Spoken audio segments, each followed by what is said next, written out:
Okay, so we're going to create this brick texture, and the grout that you see, or the lines in between, you can notice that it shows some reflection. So first thing we're going to do is start by opening a new file, and we'll start with the basic 900 by 700 DPI, and I'll open this by starting my file by creating a background and a foreground color. I'll start with my background color.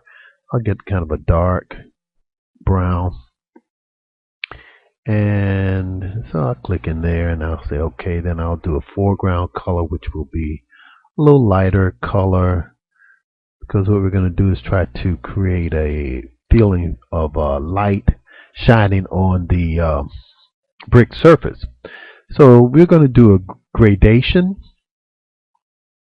a radial gradation. So I'll take the line and pull it out from approximately the center of the page.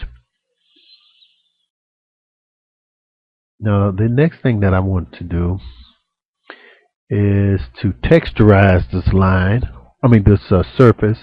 Go into texture and texturize, and you see I get I'm using sandstone, and I can adjust the scaling, the relief, and so you can see that you can move this back and forth and change the amount of texture that you get here.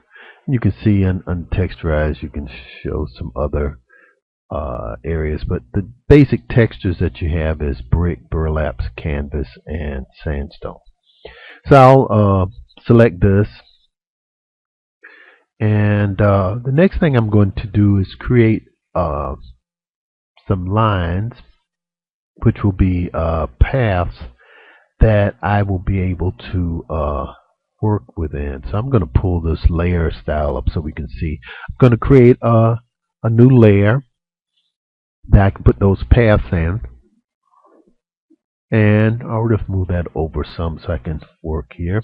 I'll drop that back over that way, and then I'll click my pen tool, and I'll click one side and click over. I'm going to click on the escape key to end those lines, those path lines. Otherwise we would just connect them back and forth. So I'll do that down, and I'm trying to just create some lines that have a certain perspective to them. That is, as if we're looking at a wall kind of from the side, not straight on. And so you see they converge a little bit toward the one side. Now I want to create some vertical lines at the top. So I'm clicking, and then I'm holding down my shift key and clicking down, and that will make sure that I have a good straight line.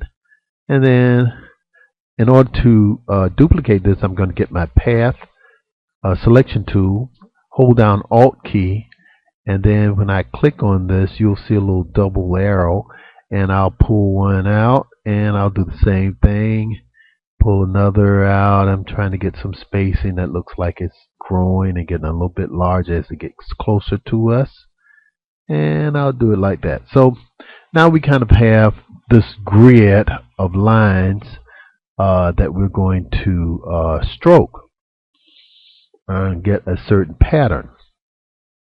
So I'm going to use my brush tool in order to stroke these, and I'll use a small brush, maybe about an 8-point, and I want it to be relatively soft. And I'll open up my brush presets so I can do a little something with this. So I'm going to check the spacing here a little bit, move it down so I can get a pretty straightforward line, and then I'm going to work with my size jitter, and I'll pull this all the way up so that I get some variation in the size, and I'm going to have a minimum diameter so that they won't get too small. So I want the grout to look like, or the edges to look like they're not completely smooth. And now what I'll do is go over to my path tool while I have that layer selected and click on stroke, and it will put me put a dark line that I have as my foreground color in here. So I had to change that foreground color to a little darker color, just in case you want to make sure that that works. Now what I'm doing is changing over to the bevel and emboss on the layers path, and I'm changing the uh, direction of the light so that the light will look like it's coming from the top left. And then I'm going to change the highlight tone to a little bit more yellow. This is whatever you want it to be, depending on what light source you think you have. So for the highlight mode, then I'm going to up the depth so that the grid marks look a little deeper, and the opacity of the highlight, I'll take that up some, and the opacity of the shadow mode. And so now I basically have the grid with the lines that look like they're going into the brick a little bit. And so that there we have it. It's pretty simple setup, and you can use this as you need to.